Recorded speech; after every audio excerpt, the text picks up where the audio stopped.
So this is like a really crucial part for me, because as a Bengali person, I feel like this part of history, like I was never taught about, didn't know anything about it until I think my mum mentioned it. And I was like, huh, like I don't know anything about this. So I had to obviously go do my own self-research. And essentially the 1971 Liberation War is also known as the Bangladesh Liberation War. So Bangladesh obviously wanted to become an independent country from Pakistan. So previously, Bangladesh was known as East Pakistan. So this is because Pakistan was, divided into two different regions. So you had East Pakistan and West Pakistan. And why this war happened was because there was a lot of exploitation happening to East Pakistanis at the time. And this can be any economic exploitation, social exploitation, political exploitation. And for example, even though East Pakistan was a lot more populous, a lot more of the resources and the money and the food was more in West Pakistan.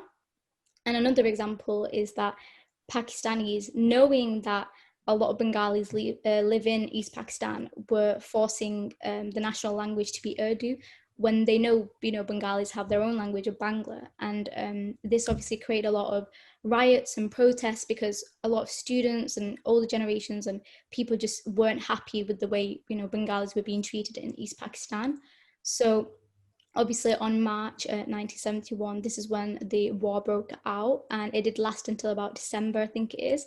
And essentially, like, the Pakistani military in West Pakistan had started war on the East Pakistanis. And it's kind of sad to talk about it because, as a South Asian community, we talk about, oh yeah, we don't know about this history and we don't know about South Asian history in general, but then we forget that there's been conflicts between ourselves, like as South Asian people. And I didn't know there was any conflict between Bengalis and Pakistanis like when I was younger. It's only until I become old and heard people talking about it, and I've had to realize that, oh well, this war created such a big like generational conflict. But hopefully today it's not really around as much. But essentially it was one of the biggest genocidal rapes against Bengalis. Like, a lot of the military men aimed to create offspring that were Pakistani descent. So they would obviously rape these women, and they happened to a lot of young girls and, a lot of women. And these, they think they were called like Razakars, so military men that would do this. I think it was around an estimated 10 million Bengali refugees went to India, and then millions were displaced. And essentially, in the end, Bangladesh did gain its own independence, and it was no longer marked as East Pakistan. It was now Bangladesh, and it had its own independent state. And I think this is important too, because I think on Twitter I've seen a few people make comments and jokes, like a few Pakistani people, and I didn't understand this. Like, remember, I hadn't researched back then, and I didn't understand this whole calling Bengali people East Pakistanis. And then when I did this research and I realized, at one point we were part of East Pakistan, not it's our own independent state, I realized the sort of the history and the trauma behind, those jokes for Bengali people. Like, it might not affect me directly right now, but it might affect my mum or her grandmother or her ancestors, because, those women went through horrific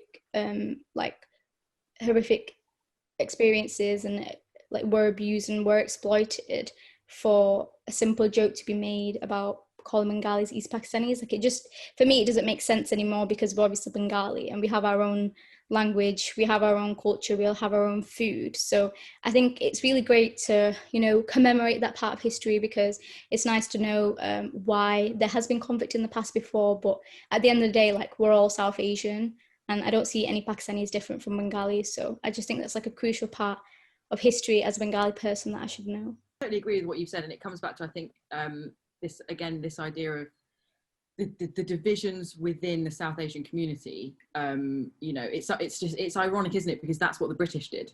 The British ruled us through divide and rule, and then we are continuing and perpetuating those divisions. Or not we, as in, the community in general.